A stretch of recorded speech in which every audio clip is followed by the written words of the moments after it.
interesting how many people want to sit back here. How few people sit up here.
I did that last time.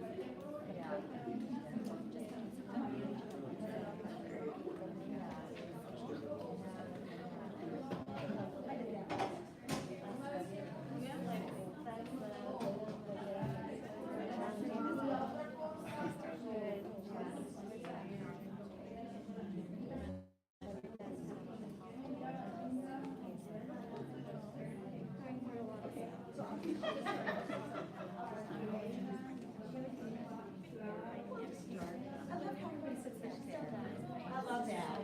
It's like a class. Okay. We have very few up here, and we have a lot back there.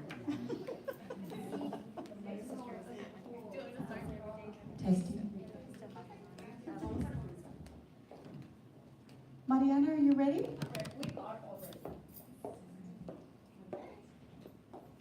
Hello, everybody. Welcome. Thank you so much for coming out. So my name is Brenda Pacheco, and I'm a registered nurse. And I have been working with Albert Einstein over the past year to help develop a sexual health curriculum for the students here at Albert Einstein. So as part of my background, I've been a nurse for over 20 years. 17 of those years have been here in San Diego, working both in hospitals and with the community. And it's been a privilege and a joy for me to help sort of bring health and education to the youth. I have done projects with San Diego Youth Services, working with a group that works with survivors of sex trafficking, and I've helped them develop medical access and education for that population. And I'm so happy to be here with all of you today to talk about what we have planned for your children and for the students here. So as part of this curriculum of sexual health, we wanted to provide something different and special here at Albert Einstein. So instead of traditionally having teachers teach this sexual health education, we thought who better than people who specialize in teaching health, which are nurses. So we have partnered with San Diego State University, and we are going to have the San Diego State nursing students who are in their final year of nursing school, fourth year nursing students, to come and help teach the curriculum to the students along with their nursing professors. So here we have two representatives here. We have Paul and Grant. They will be presenting the actual lessons that are going to be specific for your children, for the 7th graders. But before we get into the lessons, I want to provide a little background on some of the laws in the state of California that you might not be aware of. So in January of 2016, the state of California passed something called the California Healthy Youth Act. And essentially what this is it requires that children get something called comprehensive sexual health education and HIV prevention, which essentially is sexual health education taking place once in middle school and once in high school. When the California Healthy Youth Act came out in 2016, it mandated public schools to have to teach this very specific curriculum. But last month, Governor Brown signed an amendment which is now going to make charter schools like Albert Einstein no longer exempt. So they, in addition, have to meet the state requirements of the California Healthy Youth Act. And this will go into effect not this year, but this will start to be mandated at charter schools starting the school year next fall, so 2019 to 2020. So we are a year ahead of the game in preparation for this.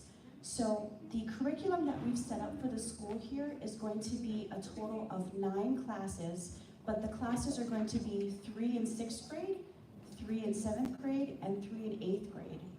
We are also going to bring in a guest speaker from the community with either San Diego Youth Services or Say San Diego, which is another youth advocate group, to come in as experts, to come in and speak to the students. There will not be guest speakers at the 7th grade level, but at the 8th grade level, the outside guest speakers will come in to talk about pregnancy prevention, HIV, ST, sexually transmitted infection prevention. So that will happen at the 8th grade level. So today we are going to talk about the 3 classes that will be covered for your students, and we'll start the presentations with San Diego State.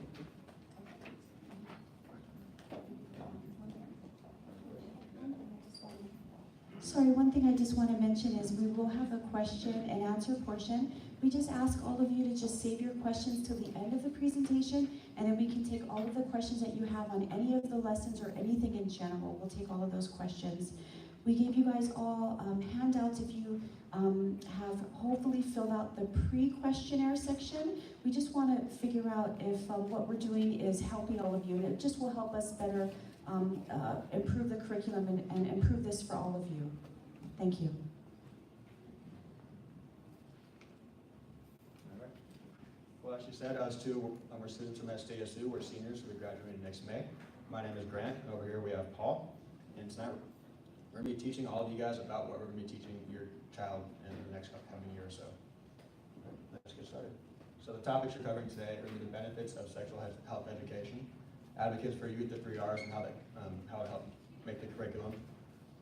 3 lessons. The first one is about reproduction basics. The second one is titled I Am Who I Am, and lesson 3 is titled Let's Talk About Sex.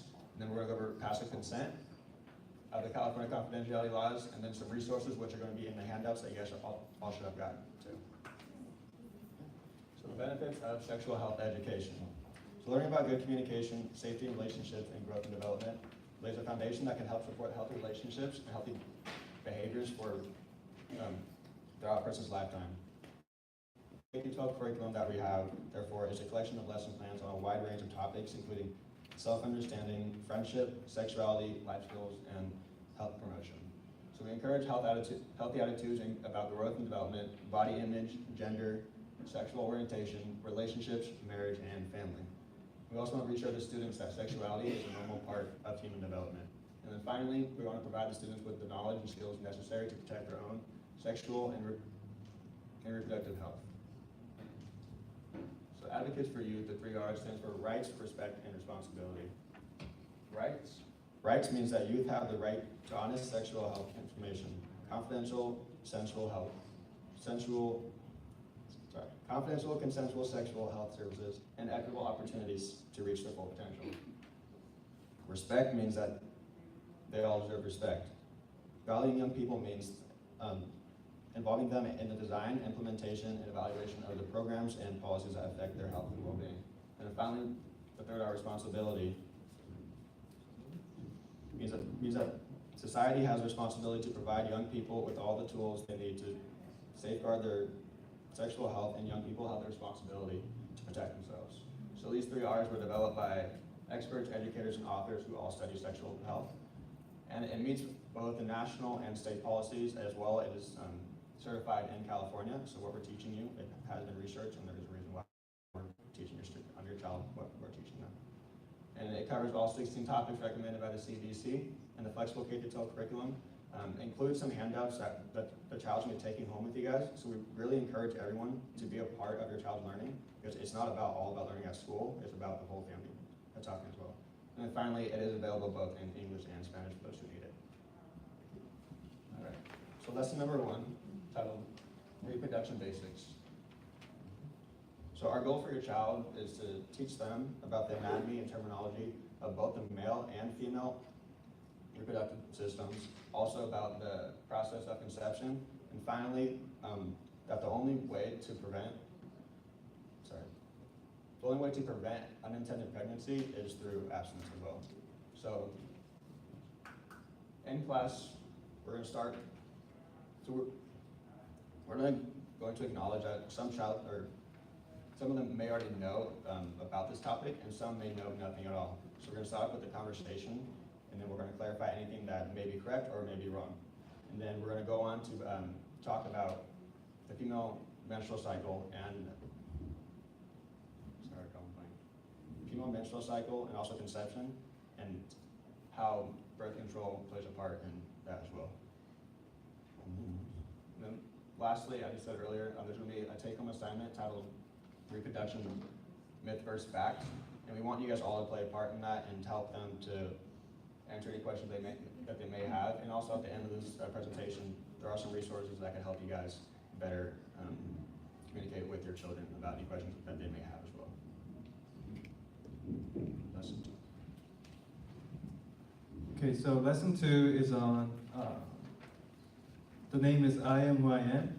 It's based on a lesson that is unbiased, all-inclusive discussion about the gender identity and sexual orientation, and teaching your child about differences in terminology regarding gender expression, orientation, and identity. And it defines how sexual orientation differs from gender identity, expression, and orientation. And so throughout this entire lesson, all teaching points were developed with the goal of being inclusive and considerate of all gender identity, gender expression, and sexual orientation. So the teachings will include what constitutes a male, female, and a transgender by the physical anatomy, the genetics. So for example, XX is female and XY is a male. Specific definitions of terms such as gender, gender identity, which means what you call yourself, so how you express yourself. Gender expression, so that is how you express your gender to others by like clothing or how you act. And sexual orientation, which is what kind of gender you are attracted to. So finally, respectful communication with LGBTQ individuals. And we want to teach them to be mindful of the pronouns that they use. So instead of, using neutral pronouns, such as they or someone, instead of he or she. And if you're unsure about something, just ask them in a respectful way.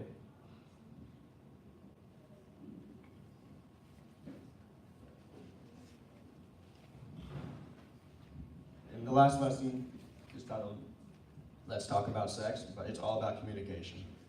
So our goal is to have your child define and describe the 3 types of communication, which are aggressive, passive, and assertive, and to demonstrate how to effectively use assertive communication in relationships. So many children find it difficult to talk about sex for many reasons. Either they're too scared, or they're shy, or they don't want to hurt someone by bringing it up. So our goal is to break down any barriers or fears that they have, because with the relationship, it's impossible to make it thrive without communication, especially when talking about sex, because there's more at stake, such as avoiding STDs and pregnancy as well. So in class, we're going to be doing an activity. It's going to involve groups of 3, and in those groups, there's going to be a worksheet that has a partner A and partner B. Partner A has a part, he's aggressive, partner A is aggressive and it is encouraging sexual activity, and partner B is going to be using assertive communication to find the best response. So the group will work together, so it'll start with a statement such as partner A might say, like it'll already be on the paper, it'll say, why don't we just do oral sex? You can't get STDs from it. So the group will work together to find an assertive a response that is best appropriate. And once that's finished, there'll be a class discussion about that as well. And then finally, there'll be a take-home assignment, which is titled, or it deals with using assertive communication via text, because in today's world, as we all know, everyone likes to talk through text, not really in person. So it's also important to be able to use that communication skill via text, and we want all you parents as well to work with your child to help them complete this assignment at home. Okay, so California law states that parents and guardians have the right to have access to the curriculum, materials, and evaluation tools for review. So you guys can access those materials. And you also have the option to opt your children out of the curriculum. But consent is assumed unless notice is given in writing otherwise. So make sure to give us writing a form if you want your child to opt out of the process. So as parents, you're a crucial part of the curriculum because parents and guardians have the ultimate responsibility in their children's sexual education knowledge. So it is very important to have these discussions with your children.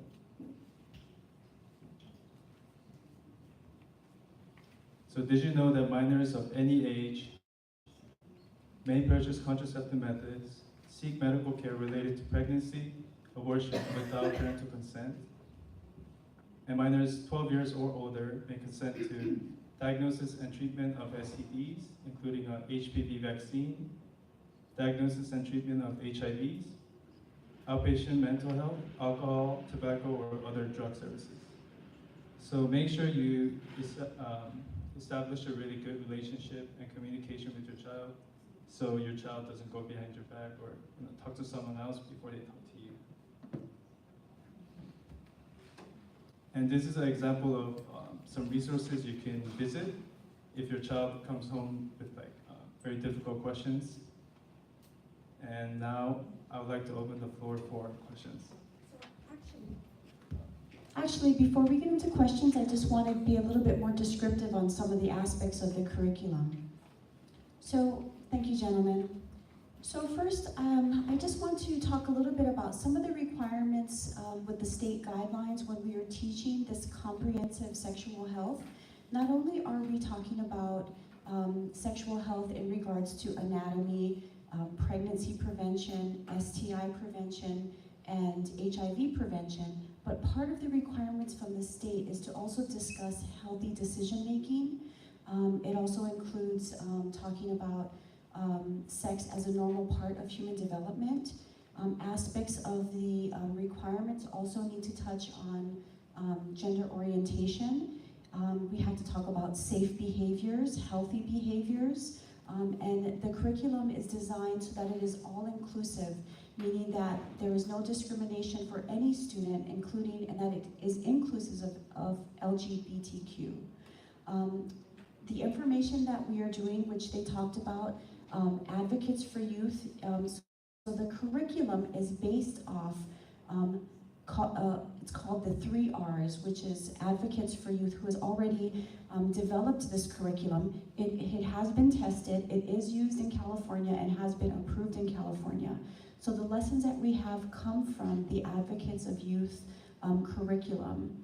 Now, as far as the specific curriculum and the lesson plans, the school has the exact lesson plan as we're going to teach it available for all of you to view. We do have it with us in this binder here, so you can look specifically at 7th grade presentations to read exactly the content that we're going through. So this is available for you to look at tonight, and it is also available at any time. It will be kept at the front desk of the school, so you do not need an appointment to come and view each lesson specifically and read through that. So that will be available for you anytime, and you can come and sit and take as long as you want to read through the curriculum. So I want to just go through each lesson plan just to talk a little bit more specifically about what we're going to teach your kids. So to get back to reproduction basics, which is lesson number 1, so we will be talking about the anatomy and the physiology that has to take place of course, the reproductive system of males, the reproductive system of females. We are going to talk about intercourse specifically to reproduction. So when we talk about sexual intercourse, it will be vaginal intercourse and how that relates to conception and reproduction. We are going to talk about the female menstrual cycle. So in that, we are going to have a discussion that talks about days of fertility, and we are going to bring up, we are going to describe the different premenstrual, the different parts of a female cycle, and we're going to discuss what periods during that cycle are the most fertile times. Now, we are going to emphasize, we are not going to be discussing in this contraceptives or pregnancy. We're not going to get too deep into pregnancy prevention, other than in this topic, we're going to talk about how fertility, even though that there are certain times during the cycle that are considered to be high-risk times, we are going to emphasize that pregnancy can occur anytime during this cycle, and the only for sure way to prevent pregnancy is abstinence. The part that talks about contraceptives and all of that will happen at the 8th grade level. So moving on, so the second lesson, so that's reproductive basics. So the next section that talks about I am who I am, talks about gender inclusion. So we are going to define for them the difference between what sexual orientation means. So as far as sexual orientation, that sexual orientation means what people are attracted to. Are they attracted to, male, female? So that's what we are going to discuss as far as sexual orientation. We're going to define that term to the students.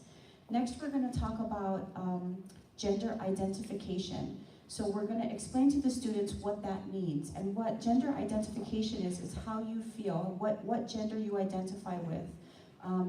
If you are a person with a vagina, doesn't necessarily mean that you identify as female. A person who is born with a penis might not necessarily identify as being male. So we want to bring all the different aspects of, we just want to educate what the terms mean so that they understand what gender identification means, and just so that they understand that different people identify in different ways. Last, we're going to talk about gender expression. What gender expression is how they choose to express themselves. So if a person, so that just means whatever they identify with, so if they identify as male, female, none of the above, a little bit of both, they have the choice of how they want to express that in the way that they dress, in the way that they act. But we also want to kill any stereotypes. So we want to say that if there is, let's say, a girl who identifies as female who might dress like a boy, you cannot assume that, you cannot look at somebody and judge them based on what they look. Meaning that you cannot guess, you can't look at somebody and say, this is what they identify with, this is their gender orientation. What we want to do is just provide the terms so that they know what the terms are. We want to explain the differences between the two, and we want to have a discussion about gender myths and gender truths. So that is encompassing what that lesson plan will be. So we're going to start by seeing what the students sort of learn and what they think of these terms, and then we're going to provide definitions and then go through exercises sort of debunking the truths and the myths. Yes? Can you give an example of a gender myth and a gender Yeah. truth? So one of them would be, for example, a girl who plays sports is assumed to be lesbian, or a boy who takes ballet is assumed to be gay. Other things as far as orientation though, we are going to, so the thing is that we are going to emphasize that gender orientation, meaning what they are attracted to, is not a choice. We're going to bring up that gender identification, what they identify with, if they feel that they are male or female or both, or that is not a choice. What they do choose is they choose the way that they, as gender expression is a choice. It is a choice on how, whatever you identify with it, it is a choice of the way that you express it. So that is how we're going to teach that lesson. The last lesson that we talk about, which is Let's Talk About Sex. Let's Talk About Sex is going to be an exercise in role-playing, healthy...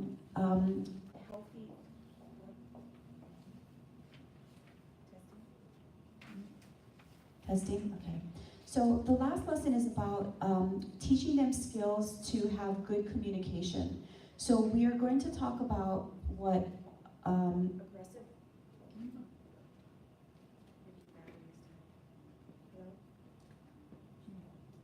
Hello? I think the battery's on its last leg.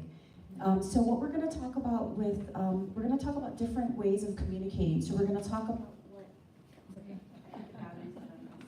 I'll talk loud. So we're going to talk about what aggressive communication is. We're going to talk about what passive... So aggressive communication is somebody who uses aggression to where they pressure another person, or they might use a form of bullying or coercion. So that's sort of an aggression type of communication style. We're going to talk about passive communication styles, which is where people might feel a certain way, but don't feel that they have the power to talk about what they want or communicate that with other people. And then we're going to talk about assertive communication, which is what we're going to be promoting, which is saying what you want, saying what you need in a way that is respectful of others. So in this exercise, what we're going to do is we're going to have role-playing exercise where we're going to bring about topics. We're going to have topics of what are examples of aggressive communication, passive communication, and we're going to have the children actually practice different styles of communication so that they can guard against, so they can protect their sexual health. And that's essentially what that last lesson is going to be like. So moving on to the end of this presentation, as far as the laws for your children, this is a lot of this is actually comes shocking to a lot of people, that any child of any age can go and... Oh, is it working? Hello? Okay, thank you. So any child of any age without parental consent can go into a store and buy contraceptives. Any age. This is the law in California. Also, at any age, children can seek pregnancy care or abortion services at any age without parental consent. So children 12 years and over can also, of course, get contraceptives, get pregnancy or abortion services, but from the age of 12 and over, they can also get treated for a sexually transmitted infection. They can get treatment for HIV. They can get the HPV vaccine. They can also get drug, alcohol treatment, all without parental consent from the age of 12 and above. Now, this information will be given to your students probably at the 8th grade level, but what we are going to promote is that even though that all of these things are available, we're going to give the students resources at the 8th grade level, but what we are going to encourage is that the students talk to somebody, that we're going to encourage that really. A lot of this comes from all of you. You guys are the first line of really teaching your children the values and sexual education. So we are here just to kind of help support all of you and supplement that. We want our children to be able to talk to all of you, and if not, talk to a healthcare professional, talk to a counselor. So that is really what we want to encourage. And we want to just give the knowledge to your kids so that they have the information. But again, we want to emphasize that we want children to come to all of you and come to a trusted adult. So now at this point, we'll go into questions. As we go into questions, just so everybody can hear, I'm going to run around with the microphone and just hand the microphone so that everybody can hear what the questions are. So we'll start. Can we just say something really quick? Sure. By the way, this is Dr. Zirkle. Hello, I'm Dr. Dorothy Zirkle, and thank you all for coming tonight. I appreciate all of you coming out. I am a professor at San Diego State University, and our two guys, they did a pretty good job, don't you think? They did a good job. This was very scary for them. So they did a really great job. They learned all of the information, and they did a really great job. So, hats off to both of you. You guys did a really wonderful job. I appreciate all of you allowing San Diego State, our students, to come and be a part of Albert Einstein, to be a part of the family here. And when we say partner, we are partnering every semester. So we are true partners with the school here for our young nurses to learn and our old nurses, I've been practicing 40 years, for our old nurses to have the opportunity to work with young people and our graduate students. Brenda was a graduate student of mine, as well as working with with all of you and your learning and your children. Because as Brenda did say, you know, learning starts at home. And we are here to help you and to give information that is correct anatomy and physiology in a way that comes from somebody who's in the healthcare profession with your children, and so that we can answer the questions in a very scientific and a very matter-of-fact way, which I think sometimes makes it much easier to deliver information. But the reason that we're talking with all of you is because we want, one, we want you to know. Two, we want your input. We want to know what you're thinking. We want to know what you know and what you don't know, so that it helps us to help you and it helps us to help your children, so that everyone grows up to be successful adults, right?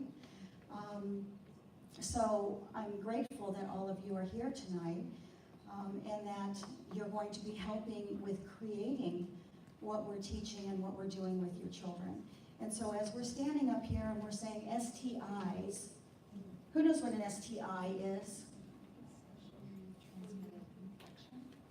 What was that? Sexually transmitted infection? Correct. Sexually transmitted infection. Instead of STD, did we all learn STDs, sexually transmitted disease? STI, they keep changing all of these little acronyms and stuff, you know, on us. So when we talk up here, nurses, we have a whole different lingo, you know? Just like educators, they have a whole different lingo. And in your work professions, you know, everybody kind of has a different language where they're working at. So if there's anything that you did not understand, any acronyms, any letters that we used, ask us, because if you don't tell us, then we don't know that you don't know. And the best thing to do is to gather information, okay? So if I wasn't a nurse, I wouldn't know what that was. So let us try to respond to your questions and your comments and your concerns, okay? So. Thank you, Dr. Zirkle. So we'd like to hear from all of you. Any questions, any comments? I'm just gonna come over here.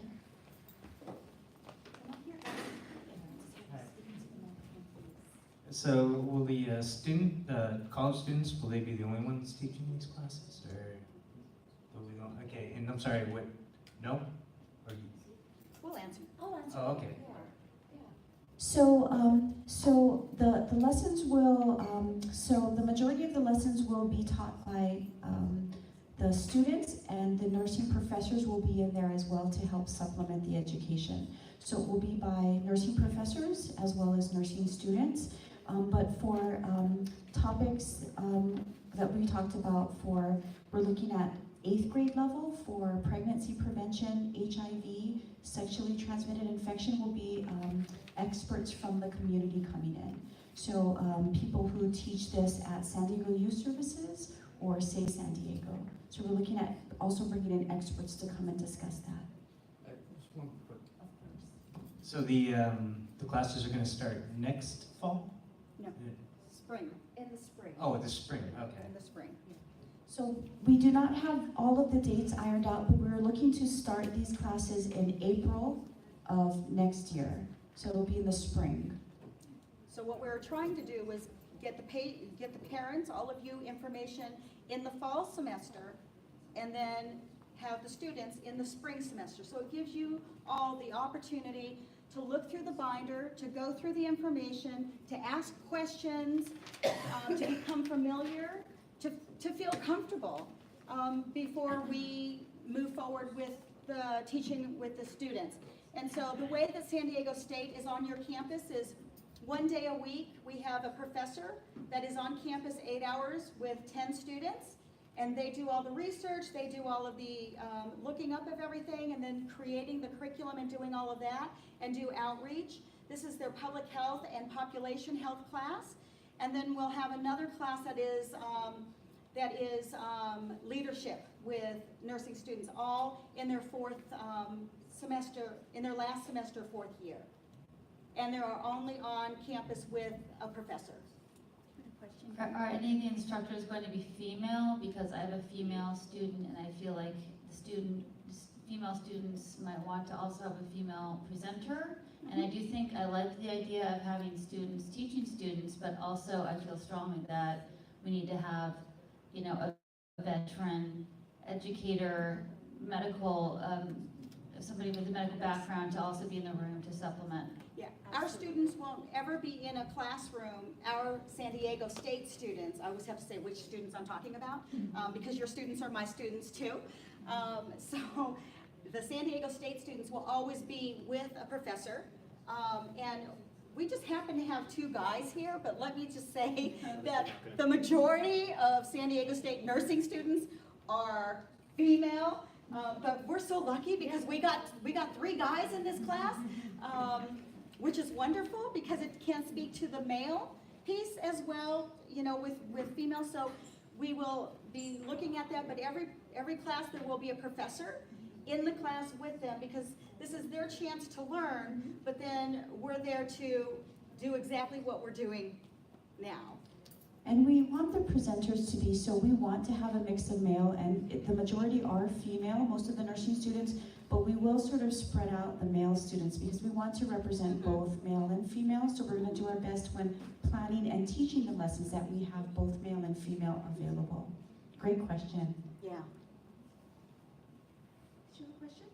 Yeah. Sorry, I think I was thinking of my question. You may have already answered it. So are some of the classes going to be separated? So like the reproductive, is my daughter going to hear all the reproduction stuff from female and male? Yeah, that's a great question. Actually, we are not going to separate male and female, and the reason for that is because it is important for both male and female to know about each other. So the teaching is going to be with both in the classroom. However, at the end, we will have opportunities for, if the girls want to step away and ask questions specifically. In the experience of us teaching this, we have found that the boys are more of the talk, you know, raising their hands and talking, and the girls are a little bit more quiet. So we want to provide at the end of it the opportunity for both of them to be able to ask questions privately, but they will be taught together and not separated so that they can learn about each other. The next question I had was on the topic of let's talk about sex. Yes. So you made mention of the role playing. So will all of that information of the role playing and all the dialogue that the kids are going to be role playing, is that all in that binder? Like Yes. every single thing? Yes. And then you, because you in the role playing you said, you know, let's have oral sex. So how do you know that these kids even know what that term is? Like I know I asked my daughter a lot of questions, but how do you know, does the curriculum assume that all these kids know what that means? Did you do that one? That was in my Oh, assignment, yeah, but yeah. I didn't waste it. So oral sex is not included in that. So oral sex, yes, so the specific questions of the exact questions that we're going to bring and the myths and the truths are in that binder, not including oral sex. So, so if you want to look at the specific questions you're going to be talking about, it is in the binder. You can look at that. And when they talk about anything like oral sex, it will be defined so that it's a learning opportunity for them as well as knowing what is out there. Like the myth of that oral sex is not sex when it's practiced in middle school. Yes. Yeah, so I'm curious because I don't know what my daughter, you know, what she'll be Knows. learning, and if I'm giving too much information to her and it's better that it come in 8th grade, like you're splitting up the topics to be age appropriate or grade appropriate. So just the binder is that our only place where we can see what you're gonna be covering for 7th grade? So we can kind of maybe start talking about some of that in All advance. three are in the binder. Okay. So 6th, 7th, and 8th grade are all in the binder. So you can look through each one of the grade levels. And you know, what you're teaching at home is what you're teaching at home. And that's wonderful. And I think as our children ask us questions, it's up to us how we, as parents, answer those questions. And you know, sometimes kids have questions before other kids have questions. Not every child has the same questions at the same time.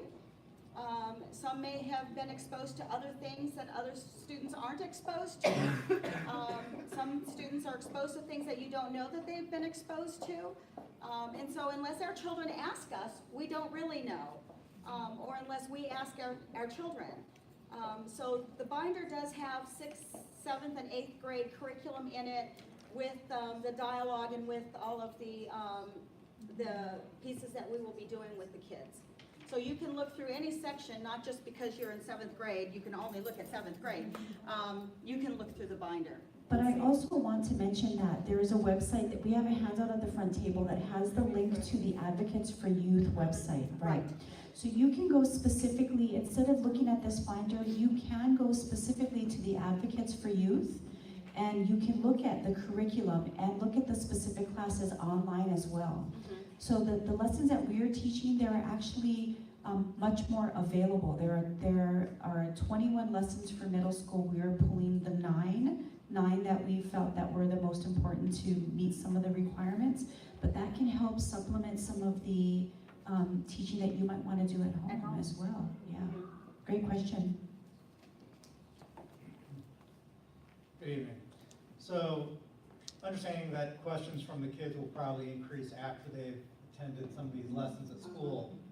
If you're not starting until April, how often are you planning? I mean, there are 3 lessons. Does that mean there's only 3 classes, or is it going to be weekly? I'm trying to understand what the time frame is. So the time frame, what we're going to do is we are going to teach them weekly, so 3 consecutive weeks. So week 1 will be lesson 1, week 2 will be lesson 2, week 3 will be lesson 3. So the 7th grade students will get all of the education in a 3-week period.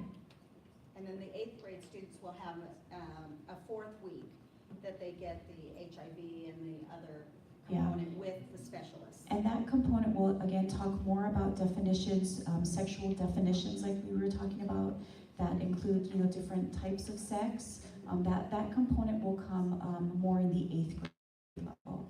So the 8th graders are the only level that will have the 3 classes, 1, 2, 3, and then week 4 they will have a guest speaker that will talk about pregnancy, contraceptives, HIV. Thought I saw some questions, some hand raised. I'm a teacher too. So when you're talking about the role playing and stuff, is it like a male female, or is it more inclusive? Like, do the kids choose male female, or is it more just gender neutral? Partner A, partner B. It'll set up gender neutral. So they're going to be split into groups of depending on the size. The children will be split into groups that are co-ed. That'll be randomly split. Yeah, so it'll be partner A, partner B, whatever that Okay. random, Yeah. whatever that random split is. It means whatever they want it to mean. It doesn't mean, yeah, it doesn't mean a boy and a girl, it just means partner A and partner B. So if you're randomly selected, then you could be partner A, she could be partner B, or he could be A and you could be B, just, it's random. Just depends. So then you would be role playing either side. So I understand that, you know, you're kind of teaching that abstinence only is the only way to prevent pregnancy.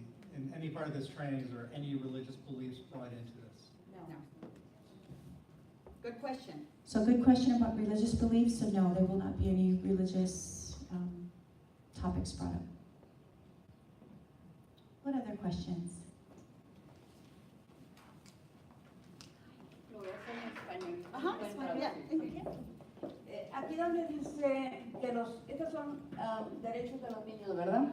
Those are the rights for the kids, right? Those are the rights for the Ok, aquí donde dice que los niños tienen pueden solicitar cuidados médicos relacionados con el embarazo o aborto. Where, Ahora, aquí. where it says that the kids can ask for some medical advice regarding pregnancy and abortions and sexual and HIV. That's not us. That No son means, ellos. that means that they can go to a clinic, Sí, clínicas, sí, sí. and entiendo. ask without permission. We're just informing, giving you the information. Sí. Ahora, lo que yo quiero saber, lo que yo quiero saber, si ustedes van a ahondar más, por ejemplo, en la parte del embarazo y aborto, con consecuencias, responsabilidades. Y How much todo are you eso. going to talk about abortion and contraceptives and what are the consequences of it? Yeah, Disculpa. Sí, no Ya, tiene- como ella está diciendo, a lo mejor los niños no están tan informados de las cosas y si, por ejemplo, yo a mi hijo le digo, ok, lo mejor es la abstinencia, hay que cuidarse, no empezar porque trae muchas consecuencias, ¿verdad? Pero si, yo soy casi segura que mi hijo no sabe que Right. puede hacer todo She esto. said before, there's some kids that are not aware of so many things, that they're Yes. not well informed as Of course. mothers. And So kids may not know that. She may, the Is kids what may she's not know saying. that, Mhm. and she's almost positive that her kid does not know about all those rights and things that are there specifically. Yes. Ok, vamos a decirle, aquí les estamos abriendo como un poco más la mente de que, ok, bueno, yo hablo por mi hijo, ¿verdad? A lo mejor no lo hace, a lo mejor sí lo hace. Es, ok, yo tengo derecho a hacer esto y lo voy a hacer porque pues aquí la ley me está protegiendo. And she says that she's going Are to you- speak only for her own Right. son, and this may open and give ideas to It the is. kids that once they know the rights, they might want to go ahead and do it. Since they already have the information, then know they can go and look and seek for these services, they might think of doing it before they didn't know, before they receive this information. Esa es mi pregunta y esa es mi opinión, mi punto de vista. Yo creo que es un poquito estarles, como ella dice, enseñando un poquito más. So it's her own Yes, opinion yes, that yes, maybe they're yes, giving yes. too much information and too many ideas for the kids. This is why. Yes, yes. This is my. An excellent question.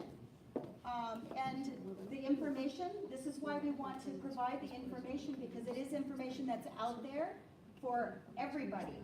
If any child at any age wants to go on the computer, they can find this information. So, Sí, porque un aborto todos sabemos que es muy peligroso, especialmente para una niña. Entonces hay que hablar más sobre el tema, más decir, ok, bueno, vamos a prevenir, vamos a tener todo eso porque un aborto es peligroso. So she knows that we all know that having an abortion is very, very dangerous for the health of the girls. So she wants to kind of talk more about it so the girls know the consequences of having an abortion rather than just thinking that's something that they can go ahead and do. correct, correct.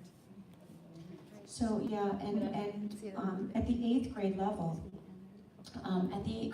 when we talk about this, when we talk about pregnancy, it's going to be framed in the way where we talk about, well, what are the outcomes of pregnancy, and when you are pregnant, what are the choices of pregnancy?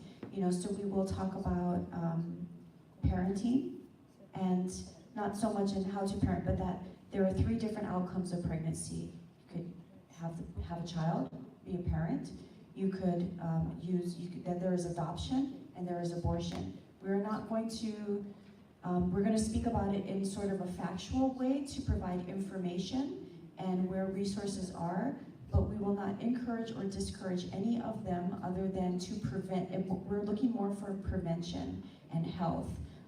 But as far as when we teach that, it will just be more so that they know what the options are, where to seek help. But again, a lot of this we are going to try to encourage, again, to have conversations with their parents about this, because again, it really comes from all of you. Great question. So does any part of the class discuss the digital world that we live in? I mean, part of it is, you know, the peer pressure, all the, you know, images that they send back and forth, pornography, and while while we have those discussions at home, I feel like if it's not discussed in the classroom, where everyone's kind of having to face it in person, that it's not as strong. So I guess, is it part of your curriculum to It is discuss part of those the things? curriculum, yeah. So, In the 7th grade portion, it is actually captured in 6th grade and then again in 8th grade. So we talk about, so sorry about this, you'll have to wait till 8th grade to get more of it. But we do talk about how to identify reputable websites and how to figure out what, like when they're doing searches, how do they know that they're looking at websites that are providing medically accurate information. And then we also talk about digital technology, we talk about texting, social media, and we do capture that, but just not at the 7th grade level. But everything you said is more of the passive. I'm talking about more of these active, Yeah. like they're looking for it Right. and they're intentionally sexting, and not so much like, oh, hey, look what I found. It's more of like, hey, send me a picture. Yeah, we will discuss the impact of doing that. Yeah, Right here. Yeah. I won't take it. And the students also have a presentation that is called Safety Net, and I believe they already got it last week. And it talks about those things too.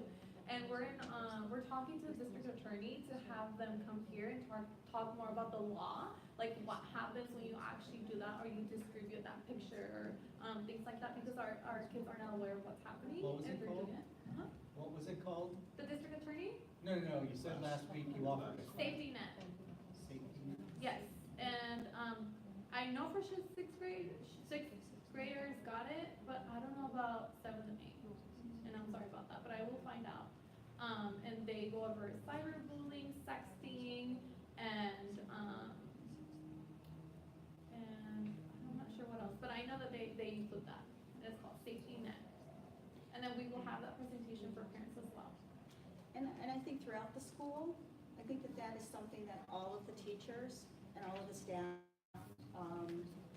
try to talk with students about, and dissuading them from what, from doing anything on the internet that could be harmful to them in the long term. I know even when we're talking about, writing their resumes and looking at future jobs, that it comes up in science class or it comes up in another class, that you want to be personally responsible.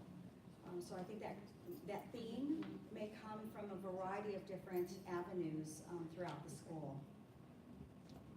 Do you have that presentation available for parent, the safety net? The Safety Net, I don't have it, but I'll give you my card, and if you email me, I can get it to you. And just a suggestion, I think it would be great if you can make it available to all parents, like this Yeah. curriculum's available, because you made a term in there, it's Sexting. sexting, so I'd like to know more about that and what you're teaching the kids. Yeah, for sure. Thank you. I was just gonna say there was a parent university about that too. I don't know if it happened already or. I think it's November 7th. November 7th Let me is, check my calendar right okay, Mariana's checking on that. now. The 5th. See? Here you go. Okay, I think I'm gonna be with you on that day too. November That's why, it's on my calendar. November I 5th think it's- for I think safety it's net. They all go hand in hand, But each it's piece. on the, On the the website? weekly, the bi-weekly, the Friday message, it's there. It's on the Friday message, for sure. English and Spanish. That name- Mariana's looking that up just to confirm. Any questions from the back of the class? Hi.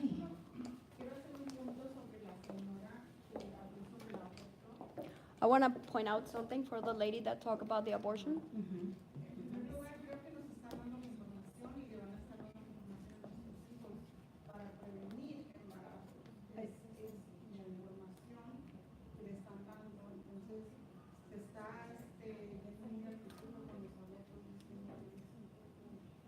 I think that they're, permítame un momentito, permítame. I think they're just gonna provide all the information of what is an abortion and what is it to have an abortion. But I think that she's just projecting herself in the future about how dangerous it is. But they're giving us the information to us as parents to prevent the girls to have an abortion. They're giving the students the information to prevent, prevent them Thank from you. having an abortion. Thank you. Yeah, very great point. Thank you very much. Yeah, thank you. Appreciate that. I have a comment about that too. You just say that you're teaching that in 8th grade? Yeah. Yes, at the 8th grade. Aren't 8th graders like 14, 15 years old? Wouldn't they need to know that, like, they're 12 years old, so they know they can do that? So, Did everybody hear? so the question was that, why are, so for 8th graders, if their rights are after the age of 12, should we not teach that earlier? And that's a great point, and I'm glad that you said that, because we can incorporate it definitely at all the levels, absolutely. So thank you for that feedback, yeah. So the talk about pregnancy prevention and all of that will take place at the 8th grade level, but as far as rights and laws, we can absolutely include that at all levels.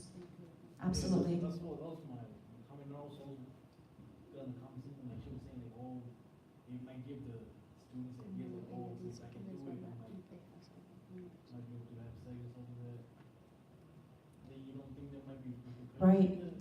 So his comment was that even though you might be thinking that talking about these topics might give them ideas to do it, but that it's more of just having the information available for kids, because it is out there, and it's important for our kids to know where they can go, to have safe places to go to seek assistance. So that's a great point, and I love that comment, because we may actually push that forward to include that, to start maybe at all levels of the curriculum. So thank you for that. That's what we kind of wanted to kind of gauge, so I appreciate that.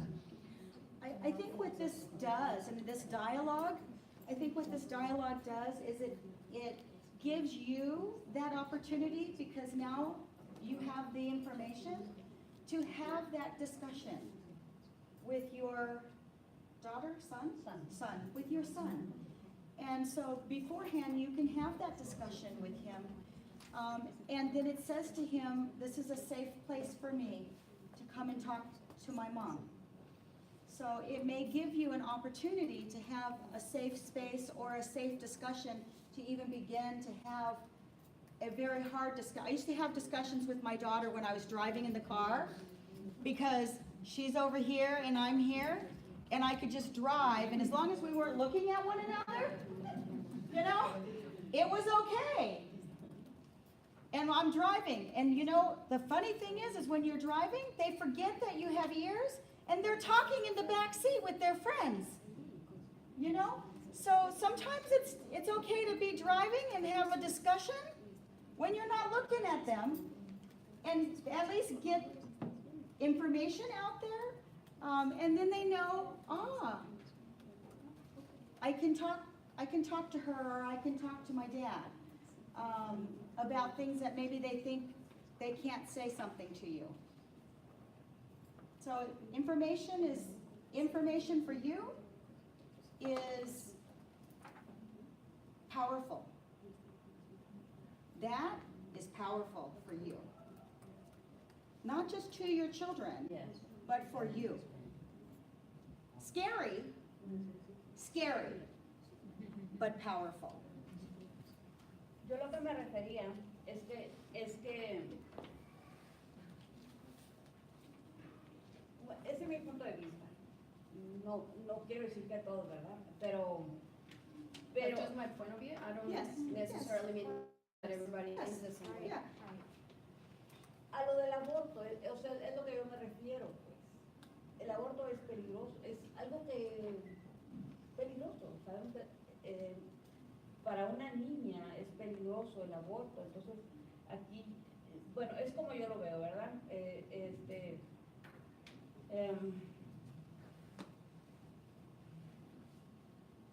se me hace una edad tan pequeño para que un niño tenga derecho a ir a hacer un aborto. Entonces lo podemos prevenir, prevención es lo que yo quisiera, prevención. Hablar más sobre la prevención de los embarazos, I think las that consecuencias. having an abortion is dangerous. Correct. Period. Yeah, that's Correct. my point of view. It's dangerous for the girls. So I think that the girls at age 12 are too young to be able to go and have an abortion. So what we're trying to do with this information is to prevent the girls to have a procedure that is dangerous as an abortion is. Prevención, prevención. And prevention. That's Correct, what's and I think with, necessary. with what we're trying to provide for education is about prevention by giving them education of what is out there. So that they can make healthy decisions. Isn't it state law now too? Did you say? It state is. law? It So- is the, It yeah, is. it is the Informal. law. It hasn't been the state law for charter schools Uh-huh, until now. okay, In public schools, it has been state law to inform about. to inform about sexual education. And now it is moving, and it will be, it's state law for charter schools.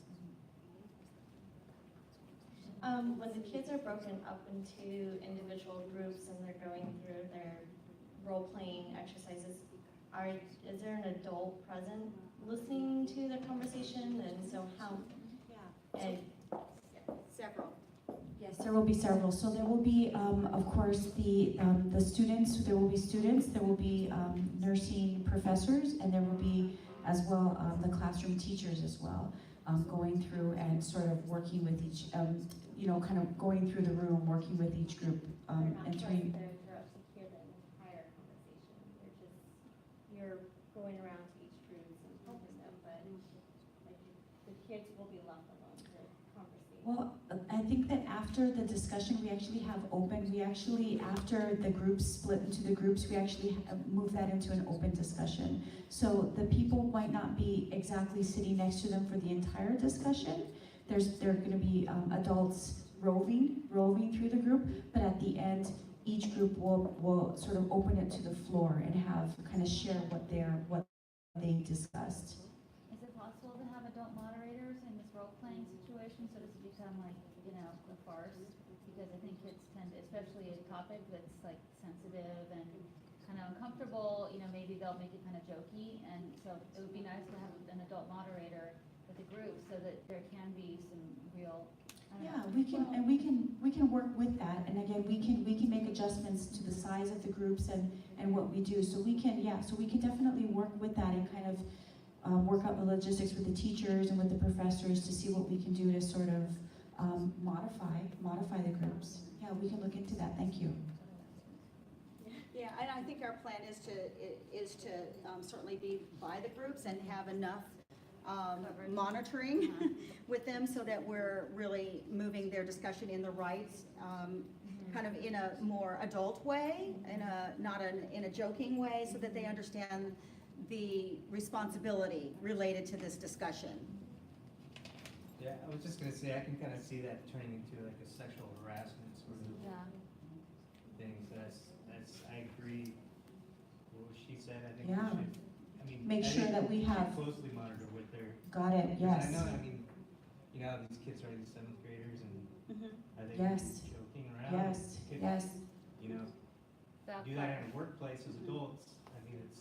Right, and we want, and I agree with you 100%, we want to create an atmosphere definitely where it's respectful of everybody and that we do speak about this seriously. So that I appreciate all of your feedback. Because as we move forward and as we continue with the development, we can take some of these to incorporate that so that we can make sure that these groups are, closely monitored and that we lead them in the direction that we want them to lead into. So thank you, parents. What else? Any other questions? Yes. So, I'm sorry. Go ahead. I keep thinking of that role-playing thing, so if your student does feels really uncomfortable with that whole thing, are they allowed to exit the class? Absolutely. Absolutely. Okay, without our written? Absolutely. Okay.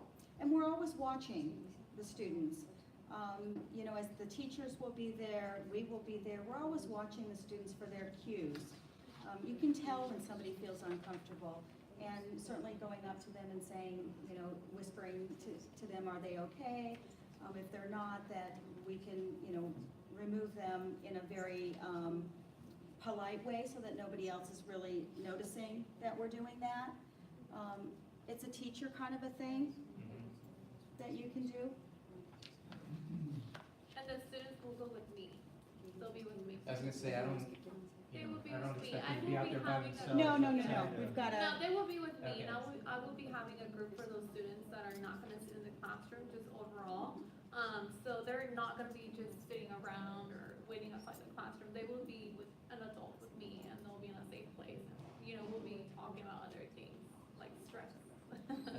and, you know, to answer the question over here again, if in 8th grade, if you're in 8th grade and you have a concern about sharing that piece of information, you can opt out of specific areas. You can opt your child out of specific areas. You can opt them out of the whole thing, or you can opt them out of only a specific area, if you have a concern about that area. But we need that in writing, and we need, Right. you can't just We say, need- oh, I don't want my kid, you know. But We I- need it in right, writing, and we need to know what specific area you don't want your child to participate in. Right. But I wanted to be very clear, Yeah. because of a concern. So I want to be very clear that, you know, that with this process, we're trying to be inclusive and get your input and try to help us to try to decrease your fears and to try to be a help to parents, not a hindrance. And so to let you know what all of your opportunities are.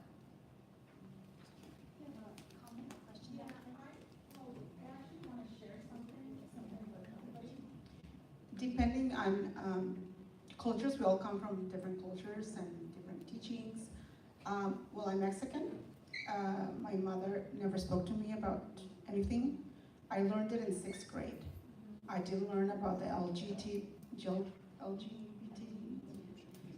which is, you know, great because now, you know, it's more what we see. We're in the 21st century though. I made sure that I spoke to my daughter when she asked me at about 2 or 3 years old. There's books that are really good for different ages. I think it's where did I come from? And it starts around that age. She asked me, and I said she was like a seed. But I never said, oh, we went to Paris, like my mother would say. We went to buy you at the hospital. But I think it's great to give them that information at an early age and to be responsible parent and talk to them because they're gonna hear this from you first.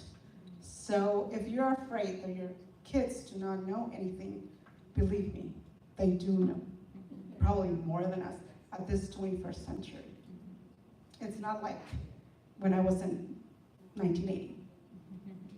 So believe me, you know, my daughter is 12, but I made sure to tell her things and to talk to her because I didn't want her to happen with my mother not giving me that information. So I'm grateful that I got all the information at 6th grade. Still, I had a lot of questions that I couldn't ask her.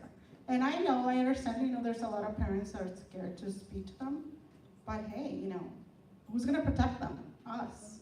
And with the information, we protect them a lot. Thank you. That's great, thank you. Thank you very much. Anybody else? Yes. Okay, creo que como padres estamos preocupados porque pensamos que van a recibir una información más de lo que nosotros a lo mejor les hemos hablado en nuestros hijos. I believe that maybe we're a little scared because we think that you guys are gonna teach our kids more than what we have taught them already. Pero prefiero que ellos aprendan de alguien profesional esos términos a que alguien se los diga erróneamente. But I'd rather my kid learn from a professional the correct terms and the vocabulary than them learning them all this information from a not reliable source. That's Es my mi comment. punto. That's my comment. Very good point. Gracias. Very good point, yes. other comments? Any comments over here? You two are so quiet. You're the quiet ones. Oh, they're fun. All right. You got another question? I see it on your face. I have a question on comment. So with it being health education, I think what would be great too to integrate into the whole program is teaching kids about stress management, anger management. Oh, yeah.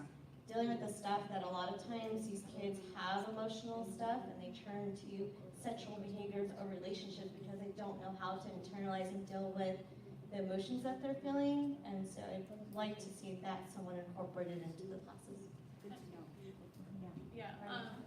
So, hi, I didn't introduce myself, I'm sorry, but I'm the social worker here. It's my first year here. I've only been here for a month, so anything you guys need, I'm here. But to speak to that, you're so lucky to have your kid in 7th grade at this year, because the 7th grade team is amazing. And they do work on things like that, and they work on them during homeroom time. So are you familiar with that time? So they work a lot on that. Stress, anger management, all those topics that come about. They do talk about it, they do presentations, and one of my jobs here is to just kind of help with those things. But we will be starting a group soon when Monica, the counselor, comes back, related to those topics. And students know that we're always here. You know, there are request forms are everywhere regarding these topics, and we do try to reach out. The 7th grade team is amazing with pointing out students that need help regarding those topics. And a social emotional assessment was actually sent out during homeroom time, and I created that. And the first question said, what is some of the things that worry you or your friends the most? And stress was there, mental health, bullying, different topics. And they just clicked on the boxes. And then if they did want to speak to someone regarding those things, I met with the students. If not, it was totally anonymous. And then based on that, we got like 70% of the whole school said that their biggest worry was stress. So then we created a presentation that will go around during homeroom, and we will target those topics on the basis of how popular it was, I guess, on their worry. So we are working towards doing that and incorporating that into homeroom time. So we are incorporating that. My PhD is in trauma, children and school-based learning.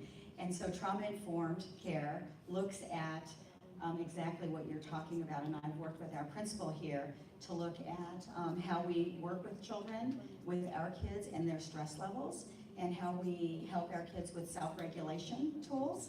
And actually, we've used some of our San Diego State students in other schools that I've worked in to create self-regulation kits for the school, for each one of the classes, so that our students have an opportunity to identify what their brains are doing, and then when they're triggered, to go and grab something out of the kit to try to calm themselves down.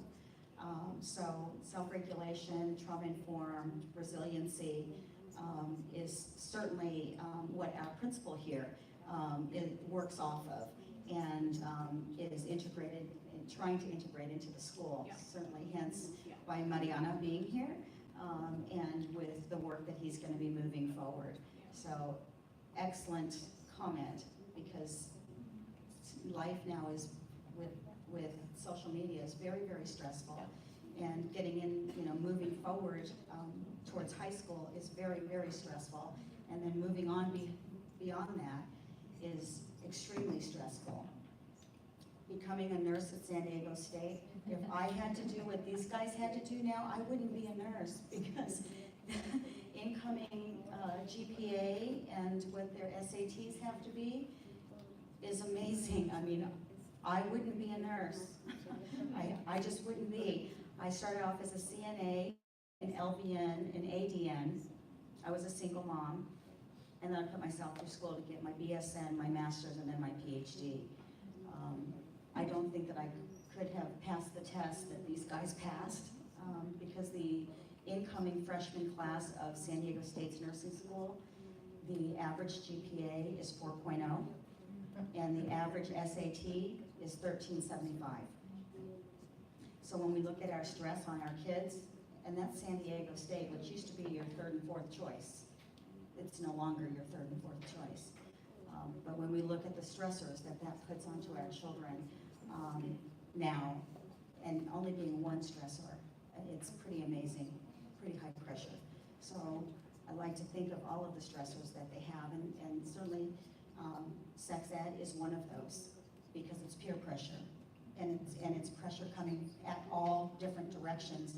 When you're talking about social media, when you're talking about what they're watching on TV, when you're talking about what they're listening to, you know, the different music, the rapping and all of that. I mean, if you ever stop and listen to the lyrics, it's quite upsetting, but our kids are listening to it. And so, you know, it's hard to be a parent. I'm glad my daughters are 29 and 37, but I'm waiting for grandkids. But it's tough, and it's very scary to be a parent. And this is a very difficult and scary topic. And we want them to be as safe as possible. We want them to be as informed as possible so that they can make good, informed decisions. If they don't have information, then they're not making good decisions for themselves. Just like us, we have to have good information to make good, informed decisions for ourselves and for our children, right? Questions, comments? Anything else? Thank you. Thank you, all of you, and thank you so much for the comments and the concerns, and we just appreciate you. So we're here available if any of you guys want to ask any other questions. We'll be here, and we'll collect those handouts from you. Thank you again.